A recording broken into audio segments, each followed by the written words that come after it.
በስመ አብ ወወልድ ወመንፈስ ቅዱስ አሐዱ አምላክ አሜን። እግዚአብሔር የሚወዳችሁ እግዚአብሔርን የምትወዱ በመላው ዓለም ሆናችሁ ይህንን በየዕለቱ የእግዚአብሔርን ቃል የምናነብበትን ፕሮግራም የምትከታተሉ አይንተ እግዚአብሔር አባቶች ካህናት፣ ወንድሞች ዲያቆናት፣ በደመ ክርስቶስ የተዋጃችሁ አባቶች፣ እናቶች፣ ወንድሞች፣ እህቶች እንደምን ሰነበታችሁ? ልዑል እግዚአብሔር አምላካችን ለዚህ ዕለት ለዚህ ሰዓት ስላደረሰን ስሙ ከዘላለም እስከ ዘላለም ይክበር ይመስገን። አምላካችን አሁንም አግዞን ቸርነቱን ምሕረቱን አብዝቶልን ቃሉን እያሰላሰልን በቃሉ እየተመረኮዝን ዕለት ዕለት ፈቃዱን የምንፈልግበትን ይህንን ጊዜ ስላደለን ስሙ ከዘላለም እስከ ዘላለም ይክበር ይመስገን። እንግዲህ በእግዚአብሔር እርዳታ እነሆ ኦሪት ዘፍጥረትን ጀምረን ምዕራፍ 30ን ጨርሰናል። ዛሬ ምዕራፍ 31ን እንመለከታለን። በዚያ ውስጥ እግዚአብሔር የተጠቀመባቸውን የእግዚአብሔር ሰዎችን ተመልክተናል፣ አይተናል። ከአዳም ጀምሮ የአዳም ልጆች የሆኑትን የቃየንና አቤልን እንደዚሁም ደግሞ ሴትን ተመልክተናል። ከዚያም ደግሞ እንደገና ደግሞ አለፍ ብለን ሄደን ደግሞ ኖህን ተመልክተናል። እንደዚሁም አብርሃምን፣ ይስሐቅን፣ አሁን ደግሞ እያየን ያለነው ያዕቆብን ነው። ያዕቆብ በላባ ቤት ውስጥ ያጋጠመውን በምዕራፍ 30 ላይ ተመልክተናል፣ አይተናል። ላባን ለብዙ ዓመታት አገልግሏል። እግዚአብሔርም ደግሞ ድካሙን እንዳየለት ተመልክተናል። በዚያ የላባን ልጆች ራሄልንና ሌያን ሚስት አድርጎ እንደወሰደ እናያለን፣ እንመለከታለን። በዚያም ውስጥ ብዙ ውጣ ውረድ ነበረ። በሰዎች ድካም ውስጥ እግዚአብሔር መስራት ያውቅበታል። ድብልቅልቅ ባለ የሰዎች ሁኔታ ውስጥ እግዚአብሔር ምሕረቱን ቸርነቱን ሲገልጥ እናያለን። የተገፋችው ሌያ እንደዚሁም ደግሞ በባሏ ፊት ሞገስ የነበራት በባሏ ፊት ፍቅር የነበራት ራሄልን እንመለከታለን፣ እናያለን። ስለዚህ ያንን ተመልክተን ወደሚቀጥለው ምዕራፍ ደግሞ ዛሬ ስንመጣ ደግሞ ያዕቆብ በላባ ቤት ያጋጠመውን ነገር እንደዚሁም ደግሞ ለመጨረሻ ጊዜ ከላባ ዘንድ ያዕቆብ በእንዴት ያለ መንገድ እንደተለየ እናያለን፣ እንመለከታለን። በእውነት እግዚአብሔር አምላካችን በምሕረቱ በቸርነቱ ቃሉን በልባችን ውስጥ እንዲያበራልን በቃሉ ውስጥ የሚገኘውን አስደናቂ ምስጢር እንድናውቅ እንድናስተውል እግዚአብሔር እንዲረዳን ቅዱስ ፈቃዱ ይሁንልን። ቃሉን አብረን እናነባለን። ኦሪት ዘፍጥረት ምዕራፍ 31 ያዕቆብም የላባ ልጆች ያሉትን ነገር ያዕቆብ ለአባታችን የሆነውን ሁሉ ወሰደ፣ ይህንም ሁሉ ክብር ከአባታችን ከብት አገኘ ሲሉ ሰማ። ያዕቆብም የላባን ፊት አየ፣ እነሆም ከእርሱ ጋር እንደ ድሮው አልሆነም። እግዚአብሔርም ያዕቆብን ወደ አባትህ ምድር ወደ ዘመዶችህም ተመለስ፣ ካንተም ጋር እሆናለሁ አለው። ያዕቆብም ልኮ ራሄልንና ሌያን ወደ በጎቹ ስፍራ ወደ ሜዳ ጠራቸው፣ እንዲህም አላቸው፣ የአባታችሁ ፊት ከኔ ጋር እንደ ድሮ እንዳልሆነ አያለሁ። ነገር ግን የአባቴ አምላክ ከኔ ጋር ነው። እኔ ባለኝ ጉልበቴ ሁሉ አባታችሁን እንዳገለገልሁ ታውቃላችሁ። አባታችሁ ግን አታለለኝ፣ ደመወዜንም 10 ጊዜ ለወጠ። እግዚአብሔር ግን ክፉ ያደርግብኝ ዘንድ አልፈቀደለትም። ደመወዝህ ዝጉርጉሮች ይሁኑ ቢለኝ በጎቹ ሁሉ ዝጉርጉሮች ወለዱ። ሽመልመሌ መሳዮቹ ደመወዝ ይሁኑ ቢለኝ በጎቹ ሁሉ ሽመልመሌ መሳዮችን ወለዱ። እግዚአብሔርም የአባታችሁን በጎች ሁሉ ነስቶ ለእኔ ሰጠኝ። እንዲህም ሆነ፣ በጎቹ በጎመጁ ጊዜ ዓይኔን አንስቼ በሕልም አየሁ።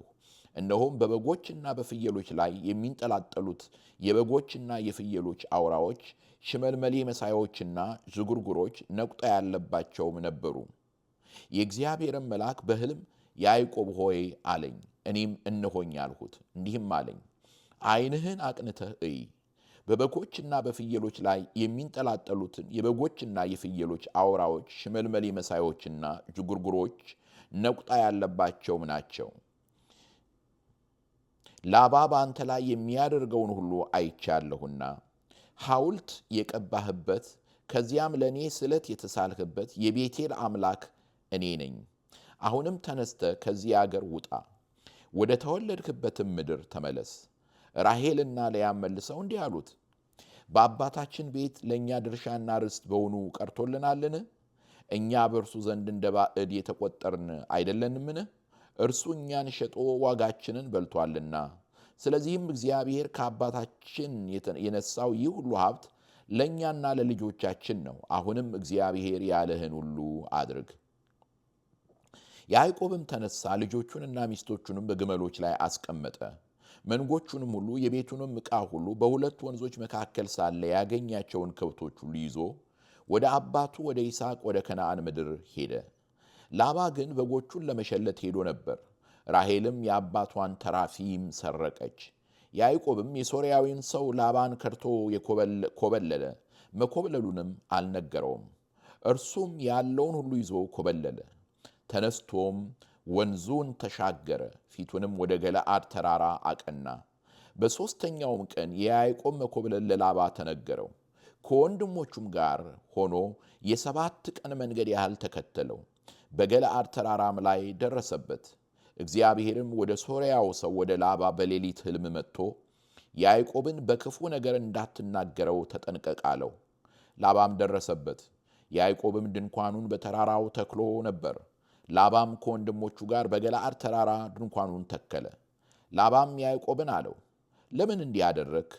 ከኔ ከርተህ ኮበለልህ። ልጆቼንም በሰይፍ እንደተማረኩ አይነት ነዳሃቸው። ስለምን በስውር ሸሸህ? ከኔም ከርተህ ስለምን ኮበለልህ? በደስታና በዘፈን በከበሮና በበገና እንድሰድህ ለምን አልነገርኸኝም? ወንዶችንና ሴቶቹን ልጆቼን እንድስም ስለምን አልፈቀድክልኝም? ይህንንም በስንፍና አደረግህ። ክፉ አደርግባችሁ ዘንድ ኃይል ነበረኝ። ነገር ግን የአባታችሁ አምላክ ትላንት ያዕቆብን በክፉ ነገር እንዳትናገረው ተጠንቀቅ ብሎ ነገረኝ። አሁንም የአባትህን ቤት ከናፈቅ ሂድ። ነገር ግን አምላኮቼን ለምን ሰረክ? ያዕቆብም መለሰ፣ ላባንም እንዲህ አለው፣ ልጆችህን ከኔ የምትቀማኝ ስለመሰለኝና ስለፈራው ይህን አደረግኩ። አምላኮችህን የምታገኝበት ሰው ግን እርሱ ይሙት። ያንተ የሆነውም በእኔ ዘንድ ይገኝ እንደሆነ በወንድሞቻችን ፊት ፈልግ፣ ለአንተም ውሰደው አለ። ራሔል እንደሰረቀቻቸው ያዕቆብ አያውቅም ነበርና። ላባም ወደ ያዕቆብ ድንኳንና ወደ ልያ ድንኳን ወደ ሁለቱም ባሪያዎች ድንኳን ገባ፣ ነገር ግን አላገኘም። ከልያም ድንኳን ወጥቶ ወደ ራሔል ድንኳን ገባ። ራሔልም ተራፊምን ወስዳ ከግመል ኮርቻ በታች ሸሸገች፣ በላዩም ተቀመጠችበት። ላባም ድንኳኑን ሁሉ ፈለገ፣ አንዳችም አላገኘም። እርሷም አባቷን በፊትህ ለመቆም ስላልቻልኩ አትጣብኝ፣ በሴቶች የሚደርስ ግዳይ ደርሶብኛልና አለችው። እርሱም ፈለገ፣ ነገር ግን ተራፊምን አላገኘም። ያዕቆብም ተቆጣ፣ ላባንም ወቀሰው። ያዕቆብም መለሰ፣ ላባንም እንዲህ አለው፣ የበደልኩ በደል ምንድን ነው? ኃጢአቴስ ምንድን ነው? ይህን ያህል ያሳድርከኝ? አሁንም ዕቃዬን ሁሉ በረበርክ። ከቤትህስ ዕቃ ሁሉ ምን አገኘህ? እነርሱ በእኛ በሁለታችን መካከል ይፈርዱ ዘንድ በወንድሞቼና በወንድሞች ፊት አቅርበው። 20 ዓመት ሙሉ ከአንተ ጋር ነበርኩ። በጎችህና ፍየሎችህ አልጨነገፉም፣ የመንጎችህንም ጠቦቶች አልበላሁም። አውሬ የሰበረውን አላመጣሁልህም ነበር። እኔ ስለ እርሱ እከፍል ነበርሁ። በቀንም በሌሊትም የተሰረቀውን ከእጄ ትሻው ነበርክ። የቀን ሐሩር የሌሊት ቁር ይበላኝ ነበር፣ እንቅልፍም ከዓይኔ ጠፋ። እንዲሁ በአንተ ቤት 20 ዓመት ነበርኩ። 14 ዓመት ስለ ሁለቱ ሴቶች ልጆችህ፣ 6 ዓመትም ስለ በጎችህ ተገዛውልህ። ደመወዜንም 10 ጊዜ ለዋወጥኸው። የአባቴ የአብርሃም አምላክ የይስሐቅም ፍርሃት ከእኔ ጋር ባይሆንስ ዛሬ ባዶ እጄን በሰደድከኝ ነበር። እግዚአብሔር መከራዬንና የእጆቼን ድካም አየ፣ ትናንትም ገሰጸህ። ላባም እንዲህ ብሎ ለያዕቆብ መለሰለት፣ ሴቶቹ ልጆች ልጆቼ ናቸው፣ ሕፃናቱም ሕፃናቴ ናቸው፣ መንጎቹም መንጎቼ ናቸው። የምታየውም ሁሉ የኔ ነው። ዛሬም በእነዚህ በሴቶች ልጆቼና በወለዷቸው ልጆቻቸው ላይ ምን ላደርግ ይቻላል? አሁንም ና፣ አንተና እኔ ቃል ኪዳን እንጋባ፣ በእኔና በአንተ መካከልም ምስክር ይሁን። ያዕቆብም ድንጋይ ወስዶ ሐውልት አቆመ። ያዕቆብም ወንድሞቹን ድንጋይ ሰብስቡ አላቸው። እነርሱም ድንጋይ ሰበሰቡ፣ ከመሩ፣ በድንጋዩም ክምር ላይ በሉ። ላባም ይጋር ሳህዱታ ብሎ ጠራት፣ ያዕቆብም ገለዓድ አላት። ላባም ይህች ክምር በእኔና በአንተ መካከል ዛሬ ምስክር ናት አለ። ስለዚህም ስሟ ገለዓድ ተባለ። ደግሞም ምጽጳ ተባለ፣ እኛ በተለያየን ጊዜ እግዚአብሔር በእኔና በአንተ መካከል ሆኖ ይጠብቅ ብሏልና። ልጆቼን ብትበድላቸው ወይም በላያቸው ሚስቶችን ብታገባባቸው ከእኛ ጋር ያለ ሰው የለም፣ እግዚአብሔር በእኔና በአንተ መካከል ምስክር ነው። ላባም ያዕቆብን አለው፣ በእኔና በአንተ መካከል እነሆ ይህች ክምር፣ እነሆም ያቆምኋት ሐውልት። እኔ ወደ አንተ ይህችን ክምር እንዳላልፍ፣ አንተም ለክፋት ወደ እኔ ይህችን ክምር ይህችን ሐውልት እንዳታልፋት። ይህች ክምር ምስክር ናት፣ ይህችም ሐውልት ምስክር ናት። የአብርሃም አምላክ የናኮርም አምላክ የአባታቸውም አምላክ በእኛ መካከል ይፍረድ። ያዕቆብም በአባቱ በይስሐቅ ፍርሃት ማለ። ያዕቆብም በተራራው ላይ መሥዋዕትን ሰዋ፣ ወንድሞቹንም እንጀራ እንዲበሉ ጠራ። እነርሱም እንጀራን በሉ፣ በዚያም በተራራ አደሩ። ላባም ማልዶ ተነስቶ ወንዶቹንና ሴቶቹን ልጆቹን ሳመ፣ ባረካቸውም። ላባም ተመልሶ ወደ ስፍራው ሄደ። በፍጡር የሚያመልክ የተረገመ ነው። እግዚአብሔር አምላክ ስለ ቃሉ የተመሰገነ ይሁን። እጅግ አስደናቂ የሆነ እግዚአብሔር ለኔና ለናንተ ብዙ ነገር የሚያስተምርበት የመጽሐፍ ቅዱስ ክፍል ነው ዛሬ የተመለከትነው፣ ዛሬ ያየነው። አንድ አምስት ዋና ነጥቦችን በዚያ ላይ እንመለከታለን፣ እናያለን። የመጀመሪያው አንደኛው እግዚአብሔር ያዕቆብን ለአብርሃም ተስፋ ወደ ገባለት ምድር እንዲመለስ ትእዛዝ ሲሰጠው እንመለከታለን፣ እናያለን። በጣም የእግዚአብሔርን ስራ ተመልከቱት፣ የእግዚአብሔርን ነገር ተመልከቱት። ያዕቆብ በብዙ ነገር ውስጥ ነው ያለፈው፣ በብዙ የህይወት ውጣ ውረድ ውስጥ ነው ያለፈው እና በዚያ ሁሉ እግዚአብሔር ያዕቆብን አልተወውም፣ ያዕቆብን አልረሳውም። ስለዚህ እግዚአብሔር ተገልጦለት በል አሁን ወደ አገርህ ተመለስ ሲለው እንመለከታለን። አንዳንዱን ክፍል ስትመለከቱ ምዕራፍ 31ንም ምዕራፍ የተወሰኑ ክፍሎችን ምዕራፍ 30ን ምዕራፍ 29ን ስትመለከቱ በዚህ ሁሉ እግዚአብሔር እንዴት ነው ዝም ያለው እንል ይሆናል። ነገር ግን መጨረሻ ላይ እግዚአብሔር ግን ለያዕቆብ አስደናቂ ነገር ሲናገረው እንመለከታለን፣ እናያለን ማለት ነው። ስለዚህ ምንድነው በዚህ ውስጥ የምንማረው? አንዳንድ ጊዜ እግዚአብሔር በአዲስ ምዕራፍ በአዲስ መንገድ ህይወታችንን ሊለውጥ በሚፈልግበት ጊዜ ለረጅም ዘመን በመከራ ውስጥ በፈተና ውስጥ እንድናልፍ ያደርጋል። 20 ዓመታት ነው ያለው ያዕቆብ 20 ዓመታት። እነዚህ 20 ዓመታት ቀላል አይደሉም፣ ዝም ብለው ተራ አይደሉም። ምክንያቱም ፈተና ያለባቸው ዓመታት ነበሩ። ደሞዜን 10 ጊዜ ቀያየርክ ይላል። በሐሩር ውስጥ በቁር ውስጥ ነበረ ያለፈው። ከአውሬ ጋራ በመታገል ውስጥ ነበረ ያለፈው እና በዚያ ሁሉ ምንድነው የሆነው? ለምንድነው እግዚአብሔር ዝም ያለው? ለምንድነው እግዚአብሔር አንዳች ነገር ያልተናገረው ካል እየተናገረ ነው እግዚአብሔር። እግዚአብሔር በአንድም በሌላም መንገድ ይናገራል፣ ሰው ግን አያስተውልምና እግዚአብሔር ያዕቆብን ወደ ብስለት እያመጣው ነው። ያዕቆብ የራሱን መንገድ ለመስራት የተነሳ ነበረ። ከዚህ በፊት ካያችሁት ማታለል ልማዱ ነበረ። ኤክስፕሎይት ማድረግ፣ በቃ ሰውን ሁሉ መጠቀሚያ፣ የራሱ መጠቀሚያ ማድረግ ነበረ የጀመረው። አሁን ግን በዚህ መከራ ውስጥ እግዚአብሔር ወደ ብስለት ያመጣዋል፣ በእግዚአብሔር ወደ መደገፍ ያመጣዋል። ያንን ኋላ ላይ እንደገና በሰፊው እናያለን። ስለዚህ እግዚአብሔር አሁን ያዕቆብን ተናገረው፣ ወደ አባት ቤት ተመለስ፣ ወደ በሸሸህበት መንገድ ወደ አባት ቤት ተመለስ ብሎ ሲናገረው እንመለከታለን፣ እናያለን።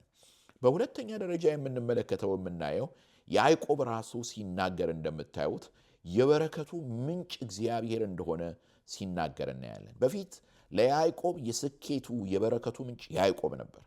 ስለዚህ እንደምንም ብሎ ደካማ ጎን ሲያገኝ በወንድሙ በባልንጀሮቹ በዙሪያው ባሉት ሁሉ መጠቀም ልማዱ ነበረ። አሁን ግን በጊዜው ጊዜ ሁሉን ነገር አሳልፎ ዞር ብሎ ሕይወቱን ሲመለከት የእርሱ ብልጠት፣ የእሱ ልፋት፣ የእሱ ውጣ ወረድ ሳይሆን ነገሮችን መቀየር የሚችል እግዚአብሔር እንደሆነ ሲናገር እንመለከታለን፣ እናያለን። በዕለት ተዕለት ተግባራችን በታማኝነት ኃላፊነታችንን ከተወጣን ከኛ የሚጠበቀውን ነገር ካደረግን ዋናው ነገር የሚቀረው ነገር ምንድነው ካልን በእግዚአብሔር መታመን ነው። ያዕቆብ የተማረው ላባ ቤት ውስጥ ያንን ነው። አይታችሁ ከሆነ ምንድነው ያለው? አውሬ እንኳን በጎችህን ሲሰብር እኔ ነበርኩኝ ከራሴ የምከፍለው፣ ልክ እኔ እንዳጠፋውኝ ሆኜ አንተ ራስህ ያንን ከእጄ ትሻ ነበር። ስለዚህ በጣም በተቻለው መጠን በታማኝነት ነበር የተጓዘው እና ፍጻሜው ምንድነው የሆነው? እግዚአብሔር ወሰን የሌለውን ቸርነቱን፣ ምሕረቱን ለያዕቆብ ቤት አደረገ። እግዚአብሔር ባረከው። እግዚአብሔር ጸጋውን አበዛለት። በሀብት በዚህ ዓለም በምድራዊ ሀብትም እንደዚሁም ደግሞ በውስጣዊ በመንፈሳዊ እድገትም ሲባርከው እናያለን፣ እንመለከታለን። እንግዲህ መጀመሪያ እግዚአብሔር ተናገረው፣ ሁለተኛ ያዕቆብ ራሱ የሁሉ ነገር መሰረት የሆነ እግዚአብሔር እንደሆነ ተረዳ። ስለዚህ ምንድነው ያደረገው? የሚቀጥለው እርምጃ ከዚያ ባርነት፣ ሶስተኛው ነጥብ ይሄ ነው። ከዚያ ባርነት፣ ከዚያ ተንኮልና ማታለል ከተመላበት ህይወት ነፃ መውጣት ፈለገ እና ያንን ለማድረግ የራሔልንና የልያን ስምምነት መጠየቅ ነበረበት። በጣም አስተዋይ ነው የሆነው። መጀመሪያ ለነርሱ ሐሳቡን፣ ራእዩን አካፈላቸው። እነሱም ከሱ ጋር ተስማሙ እና እዚህ ላይ በእውነት የቱንም ያህል ሜሲ ቢመስልም የቱንም ያህል ምስቅልቅል ያለ ቤተሰብ ቢሆንም አንድ ነገር ከዚያ ቤተሰብ ውስጥ እንማራለን። ማለት በመከራችን ጊዜ በችግራችን ጊዜ የበለጠ የቤተሰብ አንድነት ሲኖር ጉልበት እናገኛለን፣ አቅም እናገኛለን። ስለዚህ አንዳንዴ መከራ ስላለባችሁ፣ ችግር ስላለባችሁ በዘፈቀደ እናንተ በፈለጋችሁበት ዝም ብላችሁ መጓዝ የለባችሁም። እግዚአብሔር በእናንተ ሕይወት ያመጣቸውን ሰዎች ማማከር ያስፈልጋል። እናንተ ለእናንተ እግዚአብሔር የሰጣችሁን ሰዎች መጠየቅ ያስፈልጋል። ይሄ እርምጃዬን እንዴት ታዩታላችሁ? ይሄንን እርምጃዬን እንዴት ትመለከቱታላችሁ? ብለን ማማከር ትልቅ ጥበብ እንደሆነ ከዚህ ከያዕቆብ ሕይወት እንማራለን። ሌላው በዚህ ክፍል ላይ ሰፊ ቦታ ተሰጥቶት የምናየው ምክንያቱም ኋላ ላይ ምክንያቱን ታገኛላችሁ። አሳዛኝ ነው እና ምንድነው እሱ? ያዕቆብ ራሔልና ልያን ልጆቻቸውን ከነሱም አገልጋዮች የተወለዱትን ልጆቻቸውን አገልጋዮቻቸውን ይዘው ሲጓዙ ራሔል አንድ ያልተጠበቀ ነገር አደረገች። ምንድነው ያደረገችው? ላባ አባቷ ጣዖት አምላኪ ነው። በነገራችን ላይ አብርሃም ከዚያ አገር የወጣበት አንዱ ምክንያትም ለዚያ ነው እና የላባን ጣዖት ሰርቃ ይዛ ሄደች። አሁን እዚህ ላይ ነው ከባዱ ነገር። እግዚአብሔር ወደ ሰጠን የተስፋይቱ ምድር እግዚአብሔር ባሳየን ስፍራ ለመጽናት ከእግዚአብሔር በረከት ተካፋዮች ለመሆን እውነተኛ የንስሐ ሕይወት ሊኖረን ይገባል። እውነተኛ የሕይወት ለውጥ ሊኖረን ይገባል። ራሔል ያንን ማድረግ አልፈለገችም። ራሔል ከቀደመ ማንነቷ መለየት አልፈለገችም። ከአሮጌው ሕይወቷ መላቀቅ አልፈለገችም። ስለዚህ ምንድነው ያደረገችው? በአካል ከያዕቆብ ጋር ናት፣ ልቧ ግን ከላባ ጋር ነበረ። ልቧ ከላባ ከኖረበት ሕይወት አንጻር ነበረ። ስለዚህ ያንን ተራፊም ሰርቃ ይዛ ስትሄድ እናያለን፣ እንመለከታለን። ለጊዜው ቀላል የሚመስል ነገር ያዕቆብ ተናገረ። ያዕቆብ ማለት የቤቱ ራስ ነው። ስለዚህ በረከት የሚተላለፈው በያዕቆብ በኩል ነው እና ያዕቆብ ምን አለ? ይህ ተራፊም የተገኘበት እርሱ ይሙት አለ። ይወላችሁ ያዕቆብ ሲመርቅ በሱ ቤት ስር ያሉ ሰዎች ይመረቃሉ። ያዕቆብ ሲረግም በእርሱ ቤት ስር ያሉ ሰዎች ይረገማሉ። በጣም ይሄ ነገር ዛሬም እንደሚሰራ አወቁ። የቤታችን ራስ የሆኑት አባቶች የበረከት ምንጭ ናቸው። የአባት ምርቃት ታላቅ ጸጋ አለው። በተለይ አሁን ይሄንን ነገር ደጋግመን መናገር እንፈልጋለን። ብዙ ወጣቶች፣ ብዙ ዲያቆናት፣ ብዙ እድሜያቸው ከ18 ዓመት በላይ የሆኑ ልጆች ወደ ኮሌጅ የሄዱ ከኮሌጅ ግራጁዌት ያደረጉ የተለያዩ እግዚአብሔር የባረካቸው ልጆቻችን ወንዶችም ሴቶችም አሉ እና ይሄንን ትምህርት የሚሰሙ ለእናንተ ነው ይሄንን በቀጥታ መናገር የምፈልገው። አባትና እናትን ማክበር እስከ 18 ወይም እስከ 16 ዓመት አይደለም፣ የዕድሜ ልክ ነገር ነው። አባትና እናትህን አክብር የሚለው የ10ቱ ትእዛዛት አንዱ አካል ነው። ለምን? ምክንያቱም በረከታችን የሚመጣው በእነዚህ የበረከት ምንጮች በሆኑ በአባቶቻችንና በእናቶቻችን ምርቃት ነው እና ያዕቆብ ቸኩሎ ተናገረ። ይሄ ተራፊም ይሄ ጣዖት የተገኘበት እርሱ ይሙት አለ። ምን ያህል ራሔል በማታለል ሕይወት በጣም ማስተር እንዳደረገችው ማታለልን ባለፈው ምዕራፍ 30 ላይ ተመልክተናል። እንዴት አድርጋ ከልያን መጠቀሚያ ስታደርጋት እንደነበረች። አሁንም እዚህ ቦታ ላይ በራሷ መንገድ የሴትነት ጾታዋን ተጠቅማ እንዴት አድርጋ ጣዖቷን እንደደበቀች እንመለከታለን እናያለን። ግን እግዚአብሔር ያይ ነበር፣ እግዚአብሔር ይመለከት ነበረ። ስለዚህ ለእኛ ምንድን ነው የምንማረው እዚህ ነገር ላይ? በእውነት መመለሳችን፣ ወደ እግዚአብሔር መመለሳችን፣ እግዚአብሔር በጠራን ስፍራ ለመቆም ወደዚያ ስፍራ ፊታችንን ማቅናታችን ሁለንተናዊ መሆን አለበት። እውነተኛ የሆነ ንስሐ፣ እውነተኛ የሆነ ለውጥ ሊኖረን ይገባል። የመጨረሻው ነጥብ የማነሳው በዚህ ምዕራፍ ላይ የምንመለከተው እግዚአብሔር እንዴት ያዕቆብን እንደጠበቀው፣ ላባም ደግሞ ያንን የእግዚአብሔር ጥበቃ በያዕቆብ ዙሪያ ያለውን ጥበቃ እንዴት እንደተገነዘበና ኋላ ላይ በላባና በያዕቆብ መካከል ምን አይነት የቃል ኪዳን ስምምነት እንደተደረገ እንመለከታለን፣ እናያለን። በእውነት ለእግዚአብሔር ከታመንን እግዚአብሔር ድካማችንን ይሸፍናል፣ እግዚአብሔር መንገዳችንን ያቀናል፣ እግዚአብሔር ይዋጋልናል። የመጨረሻው ይሄ ነው። እግዚአብሔር ይዋጋልናል፣ እግዚአብሔር ከለላ ይሆንልናል፣ እግዚአብሔር ሞገስ ይሆንልናል። ብቻ እኔና እናንተ ለእግዚአብሔር ታማኞች እንሆን። ብቻ እኔና እናንተ እግዚአብሔርን መከታችን እናድርግ። እግዚአብሔርን በትንሹ በአቅማችን ባለችን ከነድካማችን ለእግዚአብሔር ለመታዘዝ እንሞክር። ያዕቆብ ያደረገው ይሄንን ነው። ወደ አባት ቤት ተመለስ አለው እግዚአብሔር። እግዚአብሔርን ታዘዘ። ላባ ብዙ ሰራዊት ነበረው፣ ምክንያቱም የአገሩ ባላባት ነው፣ የኖረ ነው። ስለዚህ ያዕቆብን በቀላሉ ማጥቃት ይችል ነበር። ነገር ግን እግዚአብሔር በራእይ ተገለጠለትና አንዲት ነገር እንዳታደርገው፣ ክፉ ነገር እንዳይደርስበት ተጠንቀቅ አለው። ስለዚህ ላባ ራሱ ተናገረ። ምን አለ? እግዚአብሔር ራሱ እናንተን ጠብቋችኋል አለው ያዕቆብን። ስለዚህ የገለአድን ምስክር፣ የምጽጳን ምስክር አደረገ።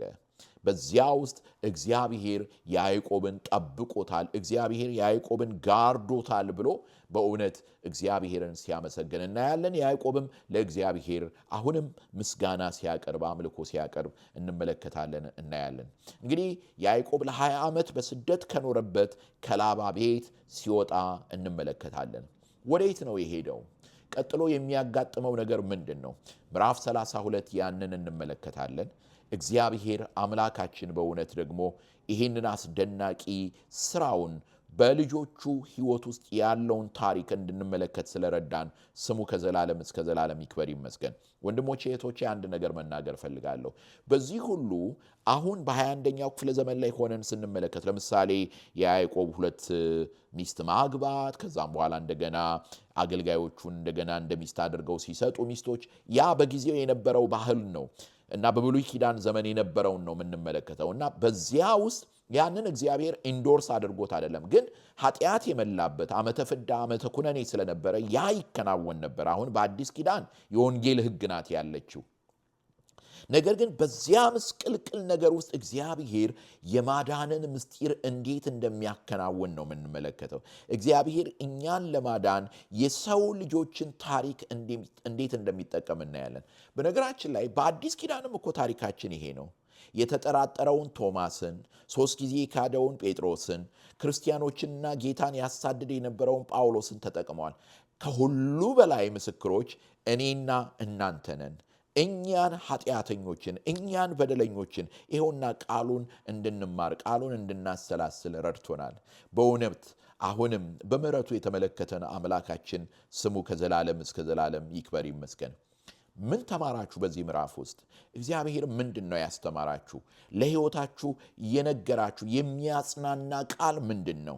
የወቀሳችሁስ ነገር ምንድነው? ደግሞስ የመከራችሁስ ነገር ምንድነው?